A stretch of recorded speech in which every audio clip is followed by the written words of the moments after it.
নমস্কাৰ জনাইছোঁ প্ৰিয় বন্ধুসকল। বহুদিন বিৰতিৰ পিছত আচলতে টেট সম্পৰ্কীয় কিছু তথ্য আপোনালোকৰ সৈতে জনাব বিচাৰিছোঁ। আপোনালোকে প্ৰত্যেকেই জানে যে প্ৰায় 5,500 পদৰ বাবে যোৱা ফেব্ৰুৱাৰী মাহতে অনলাইন হৈছিল, আবেদন প্ৰক্ৰিয়া চলিছিল আৰু ইতিমধ্যে প্ৰায় 5-6 মাহ পাৰ হৈ গ'ল। যথেষ্ট এই বিষয়টো লৈ সৰ্বত্ৰ চৰ্চা চলি আছে। কেতিয়া প্ৰকাশ কৰিব মেধা তালিকা আৰু মেধা তালিকা বা ডকুমেণ্ট ভেৰিফিকেশ্যনবিলাক নথিপত্ৰৰ যি পৰীক্ষণ হয় সেই পৰীক্ষণ কেতিয়া হ'ব, কেনেকৈ হ'ব, এনেধৰণৰ প্ৰশ্নক লৈ যথেষ্ট এটা চৰ্চা চলি আছে। গতিকে মই এইটো ভিডিঅ'ত জনাই দিব বিচাৰিছোঁ যে জুলাই মাহৰ প্ৰায় শেষৰটো সপ্তাহত আপোনালোকৰ ভেৰিফিকেশ্যনৰ বাবে যিসমূহ ৰোল নাম্বাৰ হয়, যিটো আমি অনলাইন কৰা যিটো নাম্বাৰ হয় সেই অনুযায়ী চিট ওলোৱাটো প্ৰায় নিশ্চিত বা নামো থাকিব পাৰে। মুঠৰ ওপৰত জুলাই মাহৰ শেষৰ সপ্তাহত ইয়াৰে জাননী প্ৰকাশ পাব। এতিয়া কথা হ'ল যিসকলে নতুনকৈ যাব, যিসকলে ডকুমেণ্ট ভেৰিফিকেশ্যনৰ বাবে নতুনকৈ যাব, তেওঁলোকৰ মাজত কিছুমান প্ৰশ্ন থাকে যে কি নিব লাগিব বা লগতে ডিগ্ৰীৰ যিখন আমাৰ কলেজৰ অৰিজিনেল চাৰ্টিফিকেটখন নাথাকিলে কলেজৰ পৰা দিয়া চাৰ্টিফিকেটখন দিলে হ'ব নি, এনেধৰণৰ প্ৰশ্ন কিছুমান থাকে ইত্যাদি। গতিকে সেই সম্পৰ্কে মই জনাই দিছোঁ যে মই আকৌ প্ৰথমতে ক'লোঁ যে জুলাই মাহৰ শেষৰটো সপ্তাহত মেধা তালিকাৰ যি বাবে বনাবৰ বাবে যি ডকুমেণ্ট ভেৰিফিকেশ্যন হ'ব সেইটো প্ৰায় নিশ্চিত জুলাই মাহৰ শেষৰটো সপ্তাহত। ইয়াৰ পিছত আহিলে ডকুমেণ্ট ভেৰিফিকেশ্যনৰ প্ৰচেছটো মই আপোনাক শিকাই দিছোঁ। ইয়াৰ পূৰ্বে ডকুমেণ্ট ভেৰিফিকেশ্যনসমূহ এনেকৈ হৈছিলে যে প্ৰথম যদি আমি ক'বলৈ যাওঁ, যিসকল প্ৰাৰ্থীয়ে এপ্লাই কৰে প্ৰত্যেকৰে যিখন জিলাত এপ্লাই কৰিছিল সেইখন জিলাত তেওঁলোকৰ ডকুমেণ্টসমূহ ভেৰিফিকেশ্যন কৰিছিল।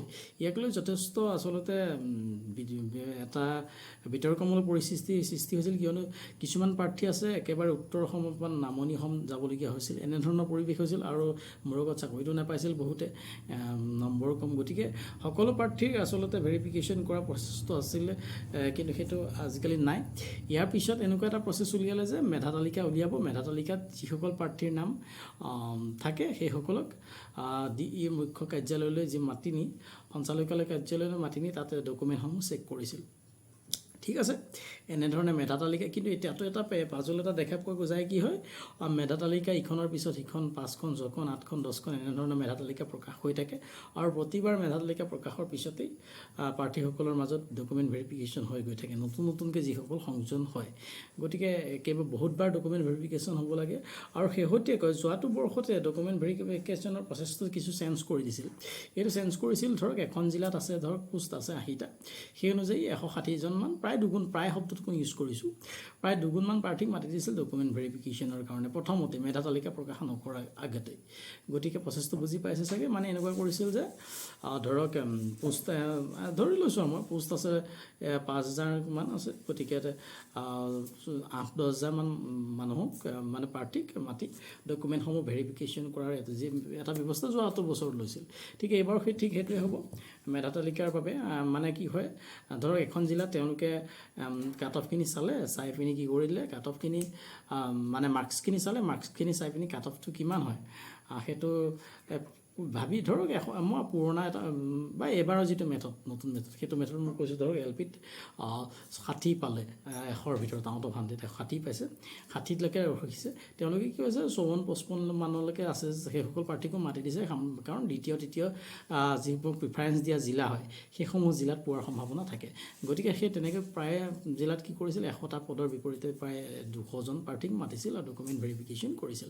গতিকে এইটো প্ৰচেছতে এইবাৰো হ'ব। জুলাইত লিষ্ট ওলাব কাৰ হ'ব, সেই অনুযায়ী আপুনি গ'লেই হ'ল। এতিয়া লগত কি নিব লাগিব সেইটো এটা প্ৰশ্ন। প্ৰথম কথা হ'ল আপুনি অনলাইন কৰোঁতে যিসমূহ ডকুমেণ্ট দিছিল সেইখিনি নিলে হ'ল, বেলেগ কথা একো নাই। সেইখিনি আপোনালোকৰ পুনৰীক্ষণেই হ'ব অনলাইনত, যিহেতু আপোনাৰ ডাটাখিনি আছেই, কিন্তু তাক ফিজিকেলি বস্তুখিনি চাব যে তথ্যখিনি সত্য নে অসত্য। গতিকে বুজি পাইছেই, আপোনাৰ মেট্ৰিকৰ মাৰ্কশ্বিট আৰু চাৰ্টিফিকেট এইকেইটা ইমান প্ৰযুক্তি লগত ৰাখিব পাৰে, সেইকেইটা কিন্তু আপুনি অনলাইন কৰোঁতে দিয়া নাছিল। কিন্তু মেট্ৰিকৰ যিখন এডমিট হয় সেইখন বাধ্যতামূলক, সেইখন আপুনি লগত ৰাখিবই লাগিব। হায়াৰ ছেকেণ্ডেৰীৰ যি মাৰ্কশ্বিট চাৰ্টিফিকেট কম্পালচৰি, লাগিলে LPA হওক UP হওক, আপুনি মাৰ্কশ্বিট চাৰ্টিফিকেটখন আপুনি ল'বই লাগিব হায়াৰ ছেকেণ্ডেৰীত। ঠিক আছে, তাৰপিছতে ডিগ্ৰী যদি আপাৰ প্ৰাইমেৰী হয় তেতিয়া আপুনি আপাৰ প্ৰাইমেৰী মাৰ্কশ্বিট চাৰ্টিফিকেটখন নিব লাগিব। আপোনাৰ যদি অৰিজিনেলখন অহা নাই তেতিয়া আপুনি কলেজৰ পৰা লিখি দিয়া যিখন এখন থাকে অস্থায়ী সেইখন নিলেও হ'ব, কিন্তু আপুনি পাৰিলে অৰিজিনেলখনৰ কাৰণে চেষ্টা কৰক, যিসকলে পোৱা নাই যোগাযোগ কৰক, ইউনিভাৰ্চিটিৰ পৰা সেইখন কালেকশ্যন কৰক।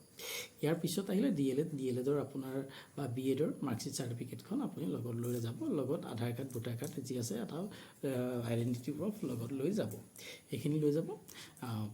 প্ৰয়োজন সাপেক্ষে ফটো আপোনাৰ এডভাৰটাইজত বিচাৰিব, ফটো পাছপৰ্ট প্ৰয়োজন সাপেক্ষে যিখিনি লাগে সেইখিনি ডকুমেণ্ট দিলেই হ'ল। বুজি পাইছে? গতিকে ডকুমেণ্ট ভেৰিফিকেশ্যনটো ইমান কথা নাই, এইমতে আপুনি যাব, গোটেইখিনি ডকুমেণ্ট তেওঁলোকৰ আগত জেৰক্স কপিও লৈ যাব, এইখিনি দেখুৱাব আৰু জেৰক্সৰ এটা চেল্ফ ফাইল বনাই লৈ যাব, গোটেইখিনি ডকুমেণ্টৰ তেনেকৈ লৈ যাব। আৰু সেইখিনি আছিল ডকুমেণ্ট ভেৰিফিকেশ্যন। গতিকে মুঠৰ ওপৰত যি নহওক ৫,৫০০ পদৰ বাবে যিটো ২০২৪ বৰ্ষৰ প্ৰথম অৰ্ধতে যিটো বিজ্ঞাপনৰ বাবে আবেদন প্ৰক্ৰিয়া চলিছিল, সেইটোৰ প্ৰায় খুব সোনকালেই অতি শীঘ্ৰে মেধা তালিকা প্ৰস্তুত হ'ব। গতিকে আপোনালোকে ডকুমেণ্ট ভেৰিফিকেশ্যনৰ কাৰণে নিজৰ ডকুমেণ্টখিনি প্ৰস্তুত ৰাখক। যিসকলে খুব আশাৰে ৰৈ আছে সেইসকল আশা সফল হওক, ইয়াকে জনাইছোঁ। লগ বন্ধুৰ সৈতে কথাখিনি শ্বেয়াৰ কৰি দিব। ভিডিঅ'টো সামৰিছিলোঁ, ধন্যবাদ।